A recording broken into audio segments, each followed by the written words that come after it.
ভরদুপুরে petrol পাম্পের এই চিত্র গেল দুদিনের।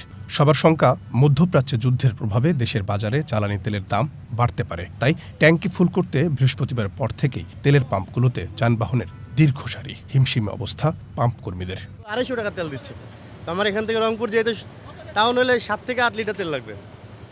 এই জন্য আমি একবার তেল নিয়েছি, ঘুরে আসি, আর একবার তেল নিলাম। এই সবাই ভাবতেছে যে এখনো যে দামটা আছে এই দামটা একটু বাড়তে পারে, যেহেতু তেল সংকট মধ্যপ্রাচ্যে শুরু হচ্ছে। হরমুজ প্রণালী বন্ধ ঘোষণা করছে ইরান। সবাই তো তেল পাবে না, কিছু কিছু দেশ তেল পাবে, সব দেশ তো তেল পাবে না। যাদের জাহাজ আক্রমণ ফ্রি থাকবে তারা তেল পাবে, তো সেই তালিকায় তো সব দেশ থাকবে না, যে কারণে তেলের সংকট সৃষ্টি হবে, দামটা একটু বাড়বে। এই 250 টাকার তেলে আজকের দিনও চলতে পারবো না, কালকে সকালেই আবারও ধরতে হবে। আর 2 ঘন্টা সিরিয়াল ধরার পরে 250 টাকার তেল, এটা খুবই লজ্জাজনক।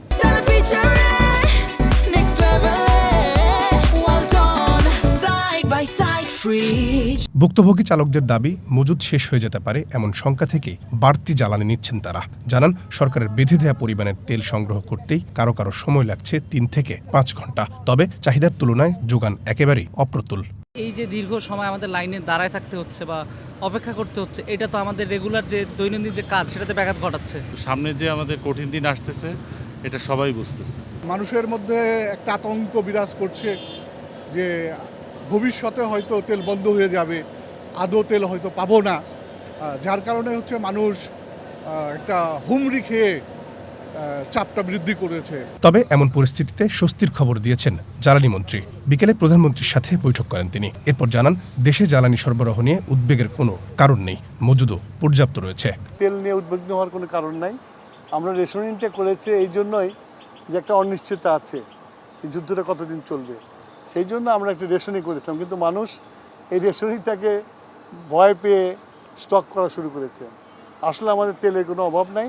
তিনি জানান, আর মাত্র 2 দিন পর তেলবাহী 2টি জাহাজ দেশে এসে পৌঁছবে। পাশাপাশি ভিন্ন উৎস থেকেও সরকার জ্বালানি সরবরাহ নিশ্চিত করার চেষ্টা করছে।